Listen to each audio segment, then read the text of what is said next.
বিতর্ক যেন কিছুতেই তার পিছন ছাড়ছে না। তিনি মহুয়া মৈত্র, কৃষ্ণনগরের তৃণমূল সাংসদ। সম্প্রতি বিতর্কিত মন্তব্য করায় ন্যায় সংহিতা আইনে এফআইআর দায়ের করা হয়েছে তার বিরুদ্ধে। তা নিয়ে কেন্দ্রকেও কড়া চ্যালেঞ্জ করেছেন মহুয়া।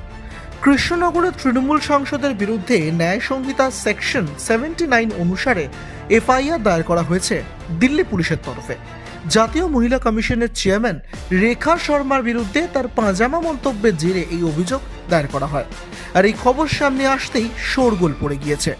আর তার 24 ঘন্টা পার হতে না হতেই নতুন বিতর্ক উস্কে দিলেন তৃণমূল সাংসদ মহুয়া মৈত্র নিজেই।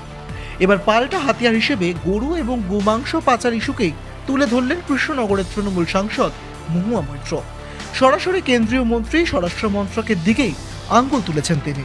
বনগাঁ সাংসদ শান্তনু ঠাকুরের লেটার হেড প্যাডে সীমান্তে গোমাংস বিনিময়ের ছাড়পত্র দেওয়া হয়েছে তথ্য প্রমাণ সহ তা নিয়ে সোশ্যাল মিডিয়ায় পোস্ট করলেন তিনি। প্রশ্ন তুললেন বিএসএফ স্বরাষ্ট্র মন্ত্রকের উদ্দেশ্যেও। এক্সান্টারে মহুয়ার পোস্টে দেখা গিয়েছে বিজেপি সাংসদ শান্তনু ঠাকুরের লেটার হেড প্যাডে বিএসএফ এর 85 নম্বর ব্যাটালিয়নের নাম উল্লেখ রয়েছে। জনৈক জিয়ারুল গাজী নামে এক ব্যক্তি তার 3 কেজি গোমাংস সীমান্তের ওপারে পাঠানোর ছাড়পত্র দেওয়া হয়েছে তাকে, এবং তা দিয়েছেন বিএসএফ কর্তৃপক্ষ। গরু পাচারের মতন ঘটনায় সীমান্তে বিএসএফ জড়িত সেই অভিযোগে বহু আগে থেকেই সরব হয়েছে রাজ্যের শাসক দল।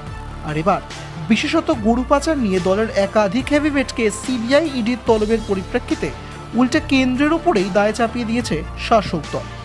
অভিষেক বন্দ্যোপাধ্যায় স্পষ্টতই গরু ও কয়লা পাচারে বিএসএফ এবং সিআইএসএফকেই দায়ী করেছেন বারবার। আর এবার সবশেষে মহুয়া মৈত্র একেবারে নথি তুলে কেন্দ্রের বিরুদ্ধে অভিযোগ করে সুর চড়ালেন তিনি।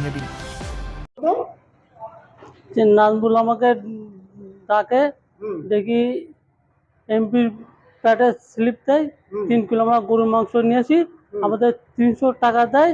নাজমুল এমপির নাম করি 200 টাকা নেয়, আমরা গরিব মানুষ, আমাদের 100 কোটি টাকা দেয় নাজমুল। কতদিন ধরে দেয় এই স্লিপগুলো? এই স্লিপগুলো ডেলি দেয়, ডেলি দেয়, ডেলি। এটা আমাদের সপ্তাহে 2 দিন পাই, আমরা সপ্তাহে আমাদের 2 দিন পাই আমরা। আপনারা এই যে মাংসগুলো নিয়ে আসেন সব নাজমুল জানে? নাজমুল কে? নাজমুল সর্দার।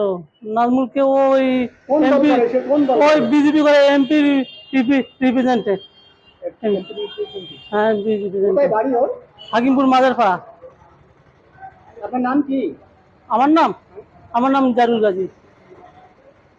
এই যে স্লিপটা পাওয়া যাচ্ছে, এই খবরের নিউজে চলছে, এই স্লিপটা কি আপনার?